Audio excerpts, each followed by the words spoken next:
Routine monitoring क्यों ज़रूरी है और इसके लिए कौन से की टेस्ट किए जाते हैं? रूटीन मॉनिटरिंग प्रेगनेंसी के दौरान बहुत ज़रूरी होती है। रूटीन मॉनिटरिंग प्रेगनेंसी के दौरान बहुत ज़रूरी होती है। अगर प्रेगनेंसी के दौरान पेशेंट को कोई कोमॉर्बिडिटी डेवलप हो जाती है या पेशेंट की प्रेगनेंसी के दौरान कोई कॉम्प्लिकेशन डेवलप होती है, जैसे बीपी का बढ़ना या शुगर का बढ़ना, अगर ऐसी कोई कॉम्प्लिकेशन प्रेगनेंसी के दौरान पेशेंट को डेवलप होती है, तो उस परेशानी को अर्लीस्ट डिटेक्ट करने के लिए रूटीन मॉनिटरिंग बहुत हेल्पफुल होती है। Routine monitoring when I am saying, it means कि जैसे ही मदर को पता चले कि शी इज़ प्रेग्नेंट, उसका एक बेसलाइन में इन्वेस्टिगेशंस हो जाना चाहिए, जिसमें मदर को अपने हीमोग्लोबिन के बारे में, अपने ब्लड शुगर के बारे में, अपने बीपी रिकॉर्ड के बारे में पहले से पता हो, सो दैट मदर को ये पता हो कि प्रेगनेंसी से पहले मदर को कोई डायबिटीज़ या हाइपरटेंशन या थायराइड जैसी कोई बीमारी नहीं है। उसके अलावा एक जेस्टेशनल डायबिटीज़ मेलाइटिस करके परेशानी होती है, जो प्रेग्नेंट फीमेल्स के अंदर बनती है। जब मैं ये बोल रही हूँ जेस्टेशनल डायबिटीज़ मेलाइटिस, इसका मतलब ये है कि मदर को पहले से डायबिटीज़ नहीं है और पहली बार हाई ब्लड शुगर मदर का प्रेगनेंसी के दौरान ही आया है। हर प्रेग्नेंट फीमेल का 24 से 28 हफ्ते के बीच में एक टेस्ट किया जाता है, जिसको हम ओजीटीटी टेस्ट बोलते हैं। इसमें हर मदर को 75 ग्राम ग्लूकॉन डी पीने के लिए बोला जाता है और उसका बेसलाइन में 1 घंटे पे, 2 घंटे पे, 3 घंटे पे ब्लड शुगर को चेक किया जाता है। अगर इस टाइम पे, जो कि 24 से 28 हफ्ते का टाइम है, इस टाइम पे मदर को ये पता चले कि उसका ब्लड शुगर ज़्यादा है, तो इसका मतलब मदर को जेस्टेशनल डायबिटीज़ मेलाइटिस है। जेस्टेशनल डायबिटीज़ मेलाइटिस को अगर हमें टाइमली डिटेक्ट करना है, तो रूटीन मॉनिटरिंग इज इम्पॉर्टेंट। तो that is why routine monitoring is important, so that any abnormality और any deviation from normality can be detected at the earliest. Pregnancy के समय अगर रूटीन मॉनिटरिंग नहीं की जाती तो उसके क्या-क्या रिस्क देखने को मिल सकते हैं? प्रेगनेंसी के दौरान अगर रूटीन मॉनिटरिंग नहीं की जाती है, तो सबसे पहले तो हमें मदर सही स्वस्थ है कि नहीं, इसके बारे में हमें पता नहीं चल पाता कि मदर को अनीमिया तो नहीं है। मदर का थायराइड लेवल, जो कि बच्चे के बढ़ने पे बहुत ज़्यादा ज़रूरी है, थायराइड का लेवल पता करना बहुत ज़रूरी है। और अगर हम रूटीन मॉनिटरिंग नहीं करेंगे, तो हमें नहीं पता चलेगा कि मदर का ब्लड प्रेशर कैसा है। सबसे इम्पोर्टेंट बात कि माँ का ब्लड शुगर कैसा है, क्योंकि ब्लड शुगर कम या ज़्यादा होने का दुष्प्रभाव बच्चे पे पड़ेगा। अगर ब्लड शुगर कम होगा, तो बच्चे का विकास सही तरीके से नहीं होगा और अगर ज़्यादा होगा, तो उससे जो हम बोलते हैं मैक्रोसोमिया, जिसमें बच्चे का विकास बहुत ज़्यादा हो जाता है, बच्चे का वज़न बहुत ज़्यादा बढ़ जाता है, तो वो होने के चांसेस है। तो रूटीन मॉनिटरिंग के दौरान हमें ये सारी चीज़ें, थायराइड हो गया, ब्लड प्रेशर हो गया, ब्लड शुगर हो गया, जिसे हम जीडीएम बोलते हैं, इनका पता करना बहुत ज़रूरी है, क्योंकि इनका सीधा-सीधा दुष्प्रभाव बच्चे पे पड़ने वाला है, जो हमारे लिए सबसे इम्पोर्टेंट, मैनेजमेंट के लिए इम्पोर्टेंट पैरामीटर है कि बच्चे को कोई भी दुष्प्रभाव ना हो प्रेगनेंसी के दौरान। एक एक्सपेक्टिंग मदर जेस्टेशनल डायबिटीज़ को कैसे मैनेज कर सकती है?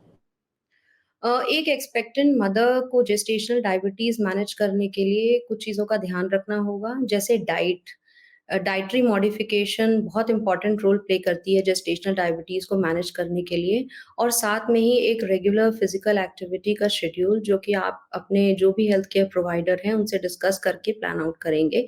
इसके अलावा घर पे रेगुलरली ब्लड ग्लूकोज़ मॉनिटरिंग और टाइम टू टाइम लैबोरेटरी में ब्लड ग्लूकोज़ मॉनिटरिंग, जो कि आपके डॉक्टर आपको एडवाइस करेंगे, वो चीज़ें फ़ॉलो करनी रहेंगी। एंड अगर पहला स्टेप तो होता है कि डाइट से ही मैनेज करते हैं, लेकिन अगर डाइट से ब्लड शुगर्स कंट्रोल नहीं आते हैं, तब फिर आपके डॉक्टर आपको इंसुलिन ऐड कर सकते हैं जेस्टेशनल डायबिटीज़ के मैनेजमेंट के लिए, या फिर कुछ ओरल या दवाइयाँ भी हैं, ओरल मेडिकेशंस भी हैं, जैसे मेटफॉर्मिन, जिनको दिया जा सकता है जेस्टेशनल डायबिटीज़ के मैनेजमेंट में। तो ये सारी चीज़ें, डाइट, लाइफ़स्टाइल मॉडिफ़िकेशन, अपना और फार्माकोथेरेपी जो मेडिकेशंस हैं अलोंग विद इंसुलिन, इन सारी चीज़ों को यूटिलाइज़ करके डायबिटीज़ को मैनेज किया जा सकता है during pregnancy. Okay ma'am, next question मेरा इसी से रिलेटेड है। जेस्टेशनल डायबिटीज़ क्या होती है और स्क्रीनिंग क्यों ज़रूरी होती है इसकी? जेस्टेशनल डायबिटीज मेलाइटिस, जैसे मैंने पहले भी बोला कि हर प्रेग्नेंट फीमेल का टेस्ट एक 24 से 28 हफ्ते के बीच में किया जाता है, जिसे हम OGTT टेस्ट बोलते हैं। अगर प्रेग्नेंट फीमेल को अपने ब्लड शुगर के बारे में इस टाइम पे पता चलता है तो उसे जेस्टेशनल डायबिटीज मेलाइटिस बोला जाता है। मोटी मोटी भाषा में मैं बोलूँ तो अगर 20 हफ्ते से पहले पेशेंट को ब्लड शुगर के होने का पता चलता है तो पेशेंट का यूजुअली पहले से डायबिटीज का बीमारी है, और 20 हफ्ते के बाद जो ब्लड शुगर बढ़ा है तो वो जेस्टेशनल डायबिटीज मेलाइटिस कहलाता है। जेस्टेशनल डायबिटीज मेलाइटिस को स्क्रीन करना बहुत इम्पॉर्टेंट है, क्योंकि इससे मदर में और बेबी में दोनों में ही कॉम्प्लिकेशन होने के चांसेस काफ़ी ज़्यादा होते हैं। जो कॉम्प्लिकेशन डेवलप होती है वो एक्चुअली बच्चे के साइज के ज़्यादा होने की वजह से होते हैं। अगर मदर के अंदर ब्लड शुगर ज़्यादा है किसी भी रीज़न की वजह से, डायबिटीज़ की वजह से या जेस्टेशनल डायबिटीज मेलाइटिस की वजह से, तो वो हाई ब्लड शुगर बच्चे के अंदर भी रिफ्लेक्ट होता है प्लेसेंटा के द्वारा। तो अगर बच्चे के अंदर ब्लड शुगर ज़्यादा है तो बच्चे का साइज ग्रो ज़्यादा कर जाता है, जिसे हम मैक्रोसोमिया बोलते हैं। ये मैक्रोसोमिया की वजह से एक्चुअली मदर में और बेबी में दोनों में ही कॉम्प्लिकेशन होने के चांसेस बहुत होते हैं। क्योंकि बच्चे का साइज ज़्यादा है तो सबसे पहले तो नॉर्मल डिलीवरी होने के चांसेस काफ़ी कम हो जाते हैं, तो मदर में सिजेरियन सेक्शन होने के रेट जो है वो बढ़ जाते हैं। और अगर नॉर्मल डिलीवरी हुआ भी तो बच्चे के अंदर अगर नॉर्मल डिलीवरी हुआ भी तो during the birth process mother को बर्थ ट्रॉमा होने के चांसेस हैं, पेरीनेटल इंजरीज हो सकती है, और वहीं बच्चे के अंदर भी ड्यूरिंग दी बर्थ प्रोसेस कुछ इंजरीज हो सकती हैं, जैसे एक ब्रेकियल प्लेक्सस इंजरी हम बोलते हैं, जिसमें बच्चे का नर्व इंजरी हो जाता है, क्योंकि जो बर्थ प्रोसेस है वो इतना स्मूथ नहीं है बच्चे के बड़े साइज होने की वजह से। उसके अलावा अगर बच्चा अच्छे से डिलीवर हो जाता है तो उसके बाद भी बच्चे के अंदर हीमोग्लोबिन ज़्यादा होना, बिलिरुबिन ज़्यादा होना, ऐसी कुछ कॉम्प्लिकेशंस डेवलप हो सकती हैं। प्रेगनेंसी को अफेक्ट कर सकता है, और जिन महिलाओं को PCOS है वो कैसे एक हेल्दी प्रेगनेंसी के लिए प्रिपेयर हो सकती हैं? हाँ, ये बिल्कुल सही है कि पीसीओएस प्रेगनेंसी को इफ़ेक्ट कर सकता है। बट ऐसा नहीं है कि जिन महिलाओं को पीसीओएस है, तो उनको प्रेगनेंसी कभी हो नहीं सकती। सबसे पहले शब्द पीसीओएस, जिसको हम पॉलीसिस्टिक ओवेरियन सिंड्रोम बोलते हैं, उसमें सबसे बड़ा जो रोल होता है वो होता है वेट गेन। वेट गेन सबसे इम्पोर्टेंट रीज़न होता है कि किसी को पीसीओएस, जिसको जस्ट साइकिल्स रेगुलर नहीं हो रही हैं, और यूएसजी में सिस्ट दिख रही हैं ओवरीज पे, वेट बढ़ रहा है, ये सारे कारण होते हैं वेट गेन की वजह से। और वेट गेन जो हमारा होता है वो देता है इंसुलिन रेजिस्टेंस। तो सारा खेल बॉडी में इंसुलिन रेजिस्टेंस की वजह से है। इंसुलिन रेजिस्टेंस ना सिर्फ पीसीओएस कराता है, बल्कि प्रेगनेंसी में जेस्टेशनल डायबिटीज मेलाइटिस भी कराता है। तो हाँ, अगर हम कंसीव करने से पहले महिलाओं को उचित शिक्षा दें कि पहले वजन एक नॉर्मल बीएमआई जो हम 18 to 20 के बीच में बोलते हैं उसमें हो, तभी वो कंसेप्शन या अपनी फैमिली प्लानिंग का प्लान करें। क्योंकि अगर बीएमआई हेल्दी है तो कोई भी महिला पीसीओएस वाली कंसीव कर सकती है, नॉर्मल हेल्दी बेबी उसमें हो सकता है। लेकिन सबसे इम्पोर्टेंट स्टेप है पीसीओएस महिलाओं में कि वेट को नॉर्मल रेंज में आना और एक हेल्दी बीएमआई मेंटेन करना, जो पॉसिबल है हेल्दी बैलेंस डाइट से and regular physical activity which contains approximately 60 minutes walk, और you can say 60 minutes physical activity पर 6 डेज पर वीक। और अगर ऐसा वो करती हैं तो नॉर्मल प्रेगनेंसी बिल्कुल पॉसिबल है किसी भी पीसीओएस से ग्रसित महिला में। जेस्टेशनल डायबिटीज के दौरान डाइट का क्या महत्व है, और एक एक्सपेक्टिंग मदर को किन फूड्स को अपनाना चाहिए और किन से बचना चाहिए? एक सबसे इम्पोर्टेंट चीज़ जो जेस्टेशनल डायबिटीज़ में है मैनेजमेंट के लिए, the most important thing is management of diet, जिसको हम साइंटिफिक टर्म में मेडिकल न्यूट्रिशन थेरेपी कहते हैं। तो इसमें जो रिकमेंडेशन होते हैं प्रेग्नेंट वुमन के लिए वो ये हैं कि whole grains, whole foods along with legumes और वेजिटेबल्स, फ्रूट्स और अच्छे क्वालिटी के फैट्स जैसे जो कि नट्स और सीड्स में होते हैं, या फिश अगर वो नॉन वेजिटेरियन फूड लेते हैं, ये सारी चीज़ें इंक्लूड करनी होती हैं अपनी डाइट में। तो ये एक हेल्दी वेट गेन को प्रमोट करती हैं ये सारी चीज़ें डाइट में, और एक्सेसिव वेट गेन को अवॉइड करती हैं। कुछ चीज़ें definitely pregnant woman with diabetes को अवॉइड करना चाहिए, जैसे कि शुगरी फूड और इंक्लूडिंग जैगरी, जिसको हम आम भाषा में गुड़ कहते हैं, और जितने भी कोल्ड ड्रिंक्स हैं या मीठे पेय पदार्थ हैं, इसके अलावा जितने रिफाइंड फ्लोर मैदे से बने हुए आइटम हैं, including lot of bakery products, और कुछ मीठे फल जैसे केला है, आम है, चीकू है। तो इस तरीके की चीज़ें, और जितने ये पैकेज्ड और प्रोसेस्ड फूड्स हैं, इनको भी जहाँ तक संभव हो प्रेगनेंसी में अवॉइड करना चाहिए, इंक्लूडिंग फ्राइड स्नैक्स, जो कि प्रेगनेंसी क्रेविंग्स काफ़ी होती हैं, तो डेफ़िनेटली इन सब चीज़ों का ध्यान रखना ज़रूरी है। इसके तो जो डाइट होती है प्रेगनेंसी में, उसमें एक एडिक्वेट जो कैलोरी इंटेक है, जो बच्चे के लिए ज़रूरी है और माँ के लिए ज़रूरी है, उतना जाना चाहिए, और एक हेल्दी वेट गेन होना चाहिए, और ऐसी डाइट होनी चाहिए जो हमारे ग्लाइसेमिक जो ब्लड शुगर के टारगेट्स हैं, उनको भी वो कंट्रोल रख सके। तो ये ऐसी डाइट हमको फॉलो करानी है पेशेंट्स को। प्रेगनेंसी के समय कौन से वार्निंग साइंस होते हैं जिनके लिए इमीडिएट डॉक्टर की हेल्प लेनी चाहिए? ड्यूरिंग द प्रेगनेंसी मदर को कुछ वार्निंग साइन के बारे में पता होना चाहिए, सो दैट वो अपने डॉक्टर को अर्लीस्ट कंसल्ट कर सके। तो कुछ वार्निंग साइंस होते हैं, जैसे कि एकदम से एक्यूट एब्डोमिनल पेन होना, या फिर हिंदी में बोला जाए तो पेट में अचानक से बहुत ज़्यादा सिवियर पेन अगर होता है मदर को, तो उन्हें अपने डॉक्टर को कंसल्ट करना चाहिए। अगर मदर को पहले फीटल मूवमेंट बहुत अच्छे से परसीव हो रही थी, बट अब वो फीटल मूवमेंट्स जो है वो कम हो गई है एज कम्पेयर टू अर्लियर, तो उन्हें अपने डॉक्टर को कंसल्ट करने की ज़रूरत है। अगर मदर को एकदम से पैरों में सूजन शुरू हो जाता है, प्रेगनेंसी के दौरान नॉर्मली भी लेग्स में स्वेलिंग होना आम बात है, पर अगर वो स्वेलिंग टाइम के साथ साथ बढ़ता जा रहा है और वो सुबह से लेकर शाम तक कंटिन्यूस स्वेलिंग है, तो उस केस में भी उन्हें अपने डॉक्टर को कंसल्ट करने की ज़रूरत है। अदर देन दैट, अगर एक्यूट सिवियर ब्लीडिंग स्टार्ट हो जाता है अगर मदर को, तो उस केस में भी उन्हें अपने डॉक्टर को कंसल्ट करना चाहिए। Okay, so question is pregnancy के टाइम ब्लड प्रेशर की रूटीन मॉनिटरिंग क्यों जरूरी है और हाइपरटेंशन से कौन सी कॉम्प्लिकेशंस हो सकती है? प्रेगनेंसी के दौरान ब्लड प्रेशर का रूटीन मॉनिटरिंग आवश्यक इसलिए है कि पता लगाना कि महिला को पहले से ही हाई ब्लड प्रेशर का शिकायत है या प्रेगनेंसी के दौरान ब्लड प्रेशर बढ़ा हुआ है।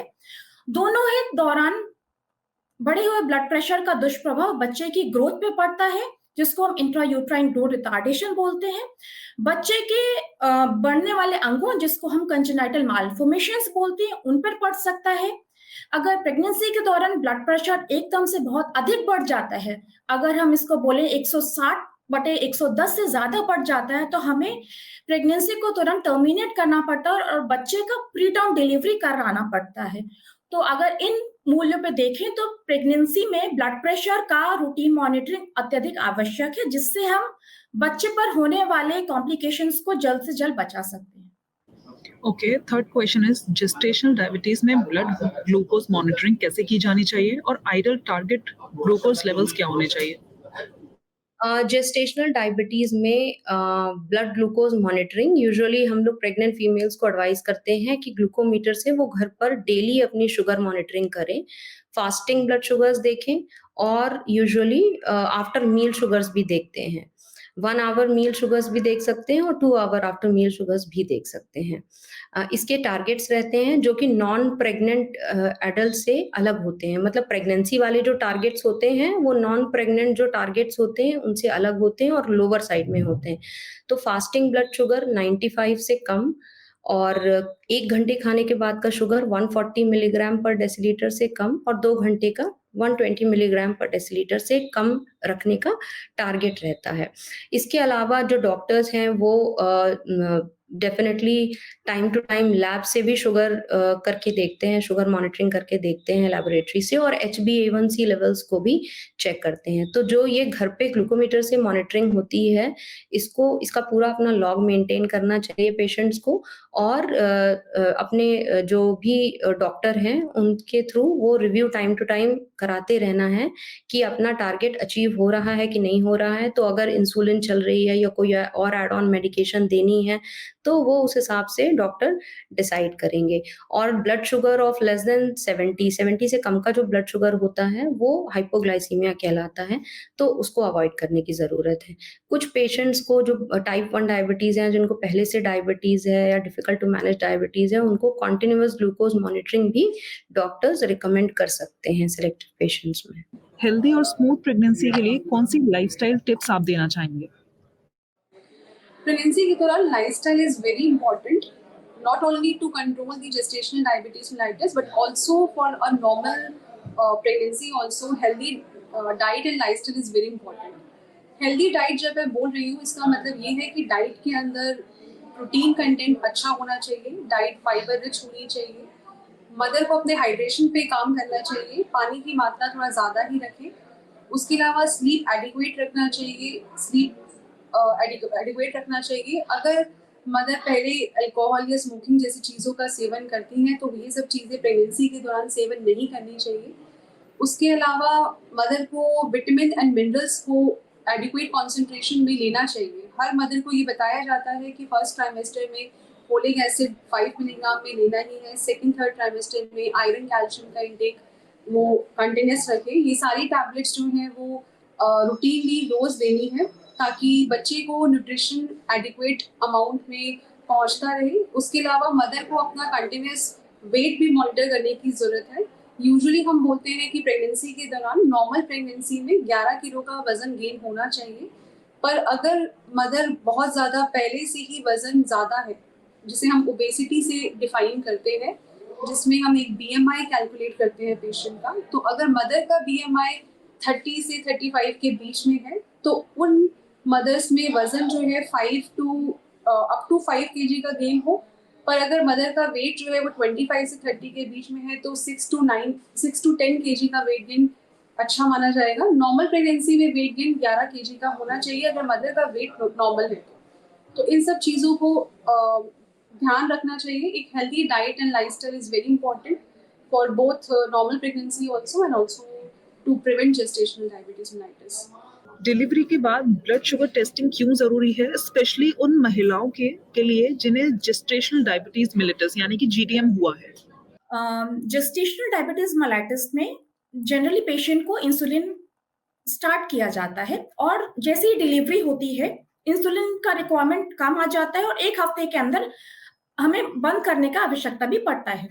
तो 1 साल के हम जिन महिलाओं को जेस्टेशनल डायबिटीज मेलाइटिस होती है तो 2 से 4 हफ्ते के बाद या 4 से 6 हफ्ते के बाद हम उनका रिपीट ब्लड टेस्ट कराते हैं जिसको OGTT बोलते हैं, जिसमें 75 ग्राम ग्लूकोज दिया जाता है। उसके 2 घंटे बाद टेस्ट किया जाता है। अगर उसमें भी महिला का ब्लड शुगर 200 से ज्यादा है, जो नॉर्मल रेंज हम बोलते हैं डायबिटीज को डिटेक्ट करने के लिए, तो उस महिला को नॉर्मल डायबिटीज की तरह ट्रीट किया जाता है। उस महिला को जो डायबिटीज की मेडिसिन होती है वह शुरू कर दिया जाता है।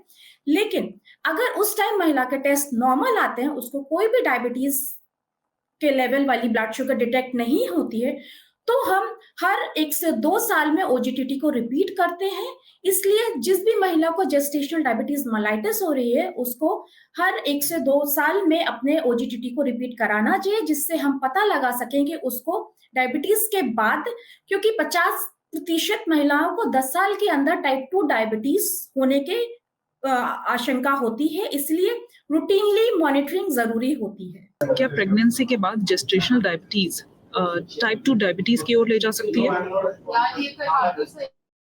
डेफिनेटली बहुत ही हाई रिस्क होता है जेस्टेशनल डायबिटीज मेलाइटिस वाले पेशेंट्स को टाइप 2 डायबिटीज मेलाइटिस में कन्वर्ट होने का रिस्क काफ़ी ज़्यादा होता है, 7 से 10 गुना तक रिस्क ज़्यादा होता है टाइप 2 डायबिटीज़ मेलाइटस में नॉर्मल इंडिविजुअल्स की तुलना में कन्वर्ट होने का, और एक लाइफ टाइम रिस्क जो होता है वो ऑलमोस्ट 50 टू 60% रिस्क होता है जेस्टेशनल डायबिटीज़ वाली जो महिलाएँ होती हैं उनको डायबिटीज़ मेलाइटस डेवलप होने का। तो इस रिस्क को देखते हुए डेफ़िनेटली कुछ चीज़ें बहुत इम्पोर्टेंट हो जाती हैं, जैसे कि डिलीवरी के बाद का जो पीरियड होता है उसमें 4 टू 12 वीक्स में एक बार शुगर जो है चेक करी जाती है, देखने के लिए कि जो इंसुलिन रेजिस्टेंस था वो नॉर्मलाइज़ हुआ, शुगर्स नॉर्मलाइज़ हुए हैं आफ्टर प्रेगनेंसी कि नहीं, उसके हिसाब से फिर आगे प्लान आउट किया जाता है। और ईयरली ब्लड ग्लूकोज़ मॉनिटरिंग करनी चाहिए ऐसे पेशेंट्स में, ब्लड ग्लूकोज़ चेकअप्स होने चाहिए। और कुछ रिकमेंडेशंस हैं जो कि इंटरनेशनल सोसाइटीज़ रिकमेंड करती हैं कि जो फॉलो अगर करे जाएँ कुछ एडवाइस, तो डेफ़िनेटली वो प्रिवेंट करते हैं risk of conversion to type 2 diabetes mellitus. तो most importantly breastfeeding. Breastfeeding बहुत ही इम्पोर्टेंट है, बच्चे की हेल्थ के लिए, मदर की हेल्थ के लिए, और डेफ़िनेटली जो रिस्क है टाइप 2 डायबिटीज़ मेलाइटस का, जो प्रेग्नेंट वुमन हैं जिनको जेस्टेशनल डायबिटीज़ हुआ है उसको कम करने के लिए breast feeding is very, very important and it should be encouraged. उसके अलावा डेफ़िनेटली एक हेल्दी वेट को मैनेज करना, मेंटेन करना आफ्टर प्रेगनेंसी, अपने एक्सेसिव कार्बोहाइड्रेट जो इनटेक है उसको थोड़ा-सा कंट्रोल करने की ज़रूरत है, और एक अच्छी और healthy diet and lifestyle follow करने की ज़रूरत है। इसके अलावा कुछ पेशेंट्स जो कि एट हाई रिस्क हैं ऑफ कन्वर्टिंग टू डायबिटीज़, उनको कुछ डॉक्टर्स मेटफॉर्मिन भी कंटिन्यू करने की एडवाइस दे सकते हैं। तो जैसा आपके हेल्थ केयर जो प्रोवाइडर हैं या डॉक्टर हैं जो एडवाइस देते हैं उनको फॉलो करें and be in touch with your health care provider.